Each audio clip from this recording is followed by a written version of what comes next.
Coming up on Arizona Japanese Classics. Toyotas.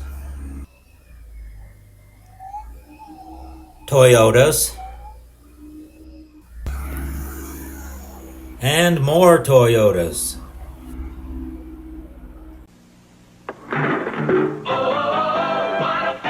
Starlet, Toyota.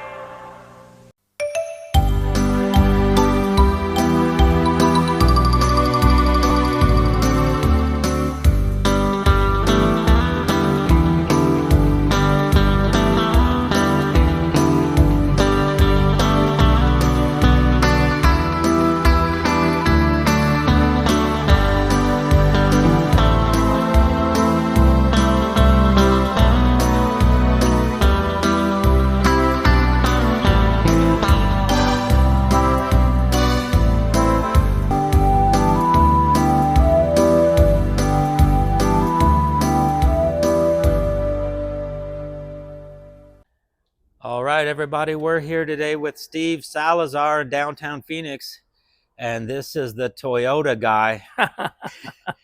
That's what we call him, and you'll find out here in a little bit. Steve, thanks for coming on to the show and sharing your cars with us. No, thank you. So before we get into all the details and look over what you got, let me ask you, how long have you been into the car scene? I've always been in the car scene, starting from a little kid playing with Hot Wheels to a big kid playing with half-size vehicles. But no, honestly, I've always been into vehicles and into cars, and basically always been into Toyotas. So how did that get started? What drew you to the Toyota brand? It was actually a pretty interesting story. So I was born in South America. My dad's from Bolivia. My mom's American. And when we moved to the States in '76, because of bad political and economic times in South America, my parents needed a vehicle. And so back in South America, my dad had a Chevy pickup truck. And he wanted to get another pickup truck when they moved out here. And he went to the dealership, and they wouldn't give him the time of day. And so he got frustrated and upset and left the dealership. And on the way back home, he drove by a Toyota dealership and saw a bright yellow Toyota pickup truck and drove in there. What year was this about? This was '77. 77, okay. Yeah. Drove in there, and guy came up to him, introduced himself. What can I do for you? And my dad was just, blown away. Just the fact that compared to the other dealership, somebody cared, somebody was actually greeting him and was, hospitable. And he said, well, I want to try out this pickup truck. And the guy gave him the keys. No questions. And my dad was just blown away. Ever since then, it's been Toyotas. When it was my mom's time to get a new car, we gave her a Starlet. So we had a truck in the Starlet, and that's the reason I have Toyotas and I have these two specifically, is because of nostalgia. It brings back memories, and it's more than just a transportation from A to B. It brings back old times. So one salesman's respect way back in the day, and you see what kind of impact we can have on each other. Oh yeah, and it wasn't just my dad, and it wasn't just me, but it was also my siblings. And so all of the siblings, we all have Toyotas. And that's all we've ever had until my brother turned traitor and got something else. But that's how it was, just the respect of one car salesman in 1977 branched out to lots of sales. Lots of sales. All right. Well, thank you so much. And let's dive into your cars now, because I know you got quite a few of them here. So I've got some here, and then I've got some at the house. But okay. This is just my little storage. And at my house, I'm trying to set up the garage so I can actually go into the garage and work on a vehicle there. Okay, so tell us what we're looking at here. I know obviously Starlet, because We've got the striping because it's on written the on side. there. Yeah, and it's a modified Starlet. Basically, not much to it is left except for the body. That is Starlet. The drivetrain is basically Toyota Corolla. I've got a blacktop 20 valve in it, and the rear end is from an A86 as well. So I've got limited slip. The entire interior has been gutted. I've got some Recaro seats that were recovered, and it's got a 4-point roll cage and a fuel cell. Okay. And we can open up the back. And I've got some inky 13-inch Mo Sport wheels. The Japanese metal bumpers, which are shorter and a lot lighter than the US bumpers. Some fender flares that were tough looking little mini car. And where did you get these front fender mirrors? What are these from? Just got them from Japan. Okay. So I noticed the Japanese is a shaken sticker, and like an inspection reminder, but this it's all decorative. So you kind of mix and match a little bit of everything. So this car originally, where did you say it came from? This one was funny because I got it here in town, here in Phoenix. Okay. And the reason I got it was because we had one back in '81, which since has rusted away and doesn't exist any longer. But it was basically, I had a soft spot in my heart for it. But this was originally a U.S. Yes, this one was originally U.S. Okay. Yeah. I just saw that Japanese sticker on there, and I was wondering. Yeah, no, this isn't a conversion or something. I always feature these little mini me cars. It seems to be a popular thing to do. You won the Larry Chan Award last year? Yeah, last year at Future Classics. Well, that's a pretty big honor. Well, I was floored. It was an honor for me, and it was nice to get the attention. And you did all this work yourself? Oh no, I've friends have basically helped me out with everything on the car, from the paint that was done at 11's. The roll cage was done by Future Fab. And a friend of mine helped me out with a lot of the assembly of the vehicle. We just literally left a car show, and this was getting a lot of attention. Well, the bright yellow does attract some people. The yellow and the nostalgia. I mean, you rarely see a Starlet running around anymore. So. Well, they were disposable cars, and so they weren't built to last decades, but this one has. And so have you dynoed this one at all, or anything? No, I haven't. And actually, I want to go coil on plug. It's running a bit rich right now. I mean, it's got the OEM ECU, but because I've got the headers and I've got the open throttle bodies, it's getting more air, so it's running a little bit rich. So that's why it growls and barks and. Well, you can tell a lot of attention to detail has went into this build. I assume those are custom fabricated. Yeah, those were TRD headers that were made for the Corolla, but were cut up so that they would fit in here. Very nice. I like these back windows that just have a little tilt-away latch. Oh, it's nice. Like the old Volkswagen Bugs had them as well, and they let the air flow through pretty nicely. A couple of my old Mazdas have that feature too, so it's kind of cool.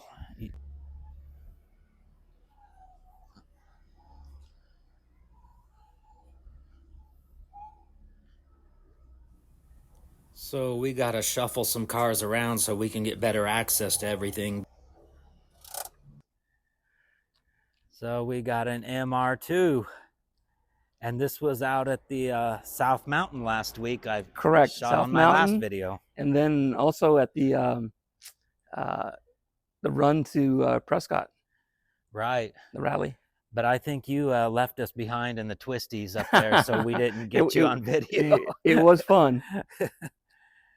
So how long have you had this car? I've had this car since 1990. I bought it from my brother, and he was the second owner, and he purchased it, I think, when it had maybe 30,000 miles on it. So I'm technically the third owner of it, but I've had it since I've had it for about 35 years. And did it look like this when your brother had it? Or Oh have no, you done when a my lot brother to had it, it was completely stock. Okay. So I changed out the rear tail lights. Those are from the B. So there's the A and the B for the 85 for the first gen. So those are the B tail lights. The B air intake, which is carbon fiber now. The B supercharged deck lid. The side skirts are from a B as well, because originally it didn't have side skirts. And what do you, for us people that aren't really familiar with Toyotas, what's the difference between a B and a base model? Well, the B, there's the A and the B, so it's just the early and the late. Oh, okay. So these items you're talking about, they would have came stock on a later model? They came stock on a later model, okay, correct. Okay. I gotcha. Carbon fiber hood. So the carbon fiber hood was one of the first carbon fiber hoods that they were doing in the early 2000s. And the covers for the headlights I picked up a few years ago from a guy in California. Do you also do a lot of selling of Toyota parts? Like no, I try to just pick up the stuff that you know, need? the items I need. Okay. I do have a bunch. I do have a lot of wheels. Yeah, we saw the wheels. That's actually cold air intake, so it ran. Okay. It's basically like ram air. Okay. It will. So I have a custom air filter for it, and air gets pushed right to it, so it gets nice, cold, clean air. Nice. So it's still a 16 valve, twin overhead cam. And you drive this one a lot, huh? You know, I hadn't. It had been parked for a few years at my parents' place up in Sholo, and I got tired of neglecting it.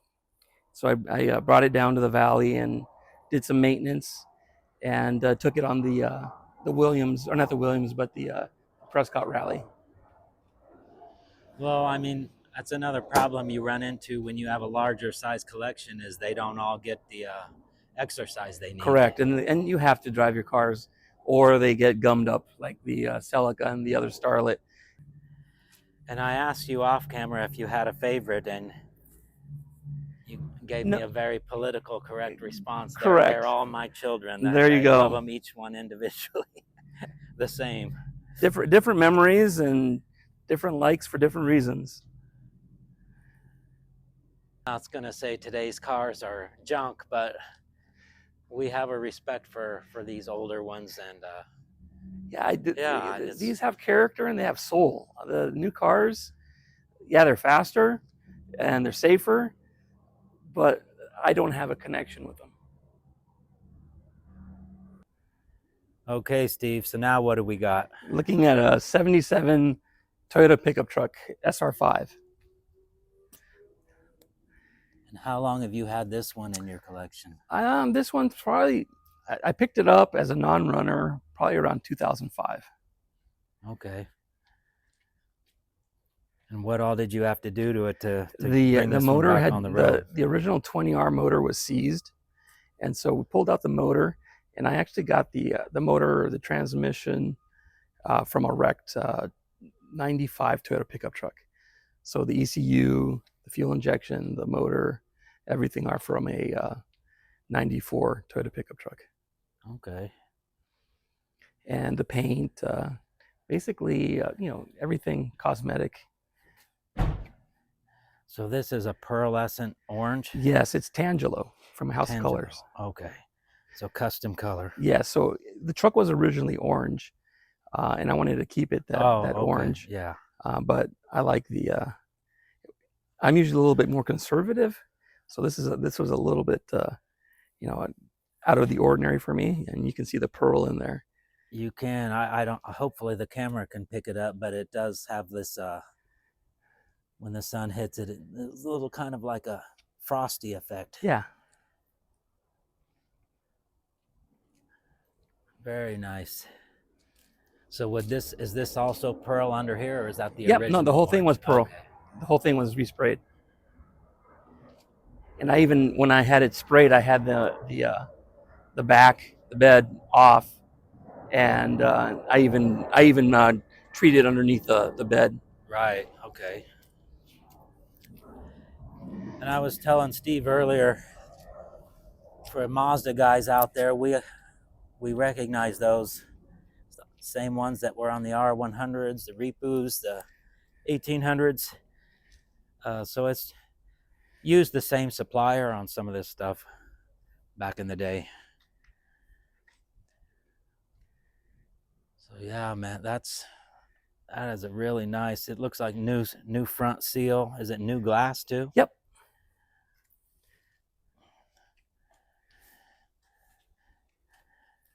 Kind of a retro stripe kit on the Correct. side, like from the 70s. got that. Yep, it's exactly how it was when we purchased it, and my parents purchased it in '77.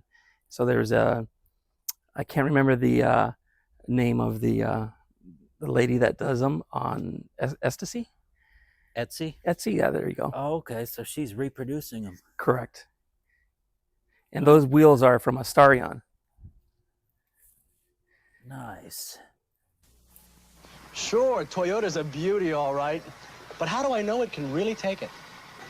You asked for it. A demonstration of Toyota toughness. Toyota trucks are built tough with a rugged steel frame to handle stress, a tough steel bed to handle up to 1,100-pound payload, and a 5-speed overdrive transmission that helps save wear and tear on the biggest displacement engine in its class. If you can find a better built truck than Toyota, buy it. Quality. You asked for it, you got it, Toyota. Okay, that's why you can find a Yokohama. They're hard to find. I actually have the Yokohamas on the Starlet as well, but I have to order those from the Mini Club. Okay. Yeah, the smaller size tires are getting harder and harder to find. Oh, I know. So, is that a Nardi wheel? It looks kind of like a Nardi. Okay. The old AM/FM radio in there. Yeah. It's like original shift knob.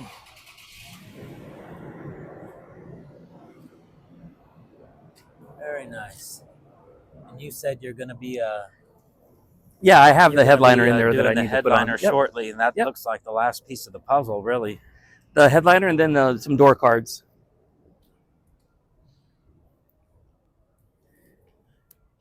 Very clean in the back here. Wow. So have you entered this into a lot of shows? Have you won anything with this? You know, the Starlet gets a little bit more attention. I have gotten some, but I haven't really gotten any awards for it. Just people appreciating it. And to be honest, I'll take that over an award. You know, it's right. When you get somebody that says, "Hey, I had one of these, love what you did with it," it hits home. That's a lot of time and money you invest. Yeah. So we'd like to hear some positive feedback once in a while.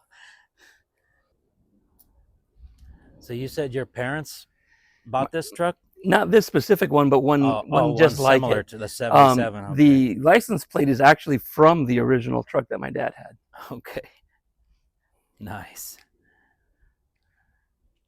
Even got the old Toyota mud flaps down here. The Bart Simpsons. Yeah, the hair. His hair. Wow. I hope this camera's picking this up because you can really see the pearl effect here in the sunlight.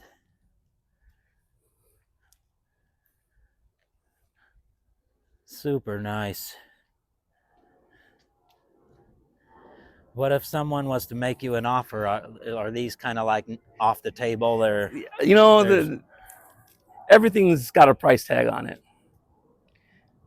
it's like you're gonna have to wrangle it out of my hands? Yeah. Like make me something I can't refuse type I have thing. to be pretty desperate, and the money's got to be pretty pretty up there. So as you can imagine, when you've been into cars for 50 years, you accumulate some stuff. And Steve is no exception to the rule. Looks like he has an affinity for wheels and license plates. Here we got some Toyota memorabilia. Well, uh-oh. There's some Nissan stuff in here. What's that doing in here?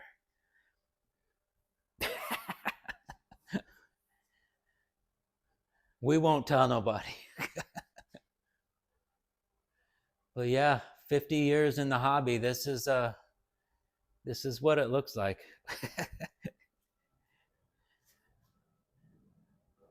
And he's a mini car collector too, die cast. Got the whole display. You got any repos in there? Oh, I'm sure I have them squirreled away somewhere. We got seats, more wheels.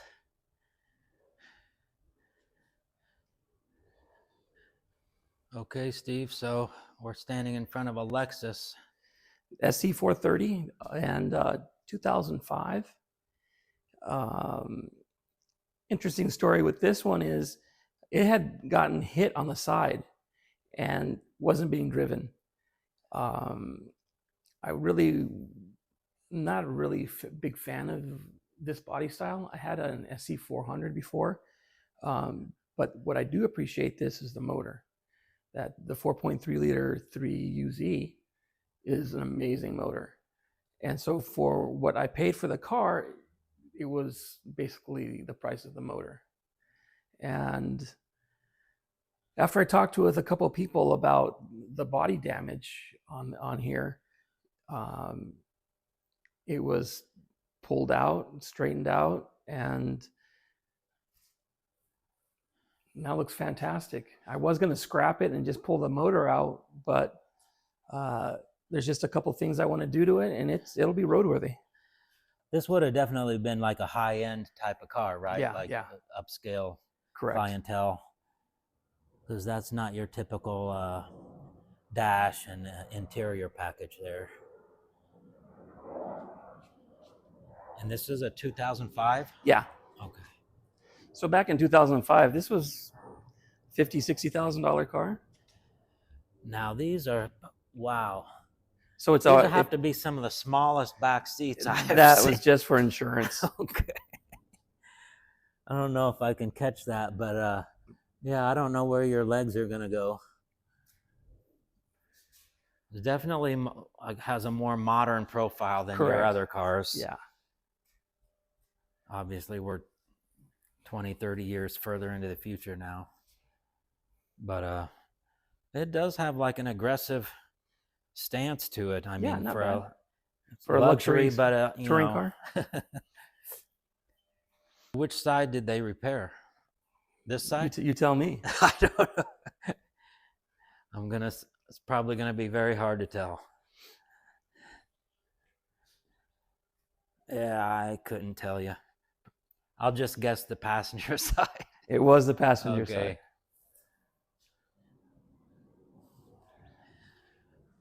Well, it looks like another good a good pickup for you. Okay, Steve, I see a Celica GT back here. What's the story on this one? So it's a 77 Celica with 75,000 original miles on it. And I purchased it a few years ago now. And actually, I didn't purchase it. I traded. So a guy in California who I follow on Instagram, or we follow each other, was looking for a vehicle for his son. and he had this one. And jokingly, I said, "Hey, I'll trade you cars. I'll trade you my FRS for the Celica." And he said, "Oh, it sounds good." So then I was taken back a little bit, and I went out there to check this car out, and it was pretty nice. And it was a 13 FRS with, I think, about 50,000 miles at the time.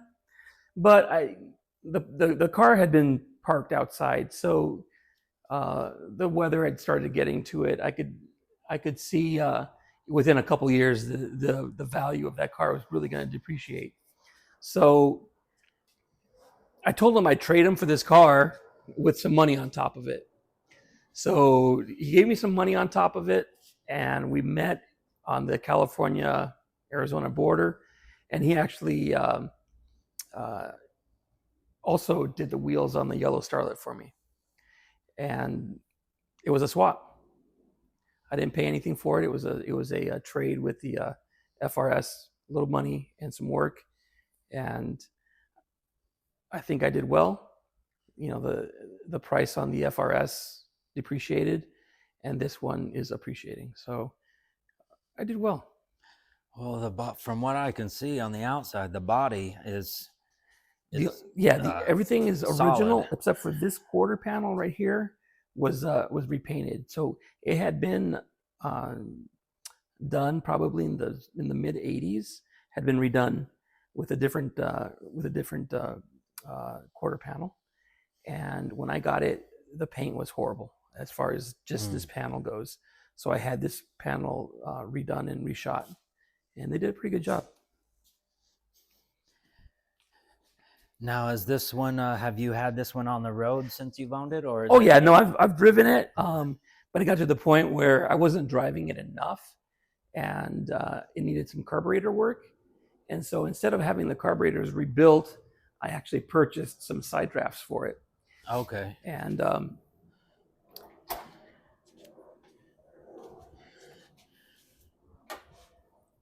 so even the interior is nice. Oh yeah. I see a lot of these where like the dash is just split in about 100 places and it's just eaten away. No. Wow, yeah, you did well. You did really well. And this was a 77? Yep, 77. Same as your truck. Correct. So I've been collecting parts for it. I have the Japanese smiley bumpers for it and some other goodies and some other wheels as well. So we'll see where it goes.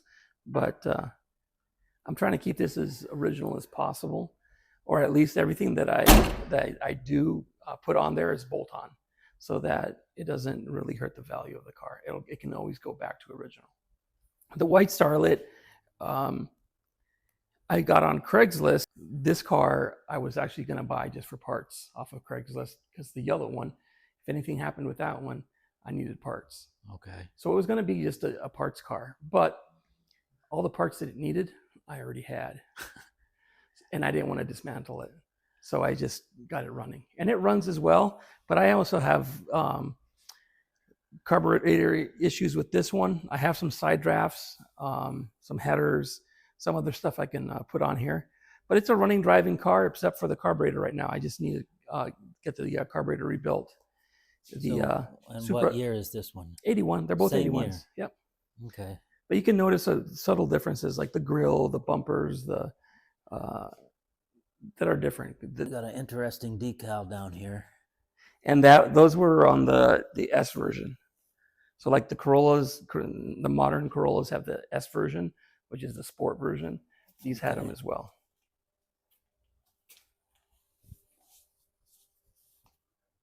So a Starlet, so back in 81, a Starlet, who would buy a car like this? Like they were entry-level cars. Families or? Yeah, I mean, commuters. Commuters back in the day, these were getting 52 miles a gallon. Wow.